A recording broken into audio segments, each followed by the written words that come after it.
afternoon. This is Scott Adams. Just kind of touching base with everybody. Hope you're all staying safe, being healthy. I've got with me this afternoon Richard Staley, Angel Oak Home Loans. We're going to kind of chat a little bit about some of mortgage relief options through the Federal CARES Act, kind of what's going on in the real estate industry and the lending industry. Just a quick 2 minutes of your time that is probably going to provide you some great information. So anyhow, Richard, hey, thanks for jumping on with me this afternoon. All right, you doing well? Yeah, well, thanks for having me. And just really, I mean, you hit on really two big points. The the Forbearance Act that is allowing consumers to forego their payments for a couple months. That is, I don't think people realize the ramifications behind that, because these servicers, I mean, we have people that may close last month and then they send notice that they want a forbearance to their payment for the next 3 months, and the servicers still have to pay the bondholders, and the bondholders have to pay cash to the they have to pay. They don't have that money, so it's putting tremendous pressure on these servicers to a point that may put a few of them out of business. And if lenders can't lend and sell the loan to a servicer, then buyers can't buy. So do you think that would tighten credit markets going forward, making home loans harder to get? Oh, without a doubt, because there'll be no outlet for it. So it'll work its way from the top all the way down, and hopefully the next stimulus bill coming out has the servicers included, and they'll be able to survive. But it's a tough time right now. So not talking about the guy who just purchased and then put forbearance just to kind of spread things out, but maybe somebody who did get furloughed, or whose business they're just their income was affected. What does this program allow for those individual homeowners? Well, they can up to 3 payments, 90 days of forbearance. The problem we see with that is in 90 days. So just say this consumer has a $2,000 mortgage payment.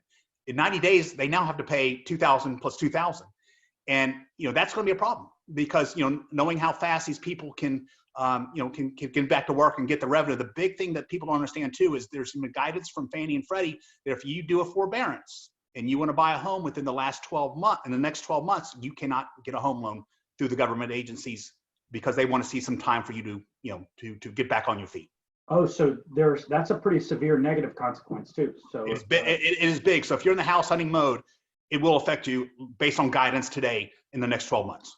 Right. Very good. Well, thank you for sharing that. So so what I'm hearing is, hey, should I not pay my mortgage or go through this forbearance program? If you can all avoid it, the answer is no, you should not do it. Absolutely. And the big issue the servicers are having with, there's no guidelines. Anybody, you don't have to prove anything. You don't have to prove you're out of work. You just apply and you get the grant. Right. Very good.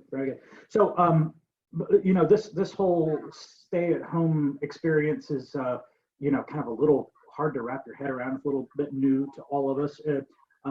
My personal thoughts is this is going to cause, a recessionary event, albeit probably nothing anywhere close to 2008.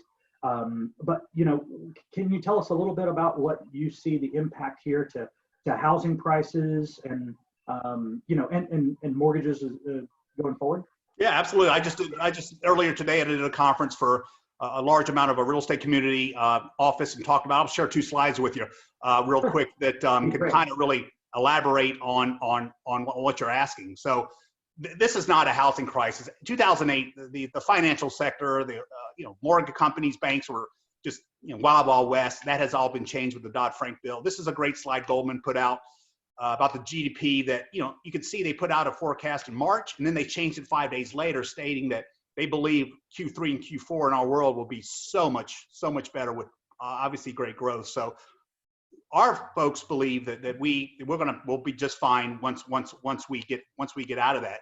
And also too, and this is another, just to kind of refresh everybody's memory, that home prices actually really beyond that 2008, they've actually done very well. And we believe that it's going to, when we put this event on the slide, it's going to be great. I mean, 81, that was due to the monetary crisis when interest rates were 16.65%. 91 there, that was basically the oil crisis. And again, only 2% variance. That's not even really considered change. And then 2001, of course, 9/11, and the .com, and but they increased. And then of course you have this blip of 08. So R indicates with us. You see 4 material recessionary events, and you see 2008. But the 2008 recessionary event was really based on in the mortgage industry. In the Exactly. The banks and the mortgage folks created that mess, and it was all done because of Wall Street's appetite to buy these mortgages, and it drove everything at the end of the day. Yeah. But there's none of the underlying fundamentals that caused 2008 dunks. Absolutely. Yeah, we're absolutely regulated by the Dodd-Frank bill, ability to repay. Banks are good. Mortgage companies are great. We just have this unique incident going on in our life today. All right. Well, yeah, I appreciate you filling us in. That actually was kind of my mindset as well, and kind of the way I saw things going forward. But to have other people reaffirm, just kind of puts a little more calm in all of our lives. Absolutely. Which is a nice thing. I appreciate your time, Richard. Thank you guys all for joining me. If you have any questions, feel free and call myself or Richard Staley. I'll put all of our information here on the bottom of this page. You guys stay safe, be well, and we'll talk to you again soon. All right. Have a great day. Thank you, Scott.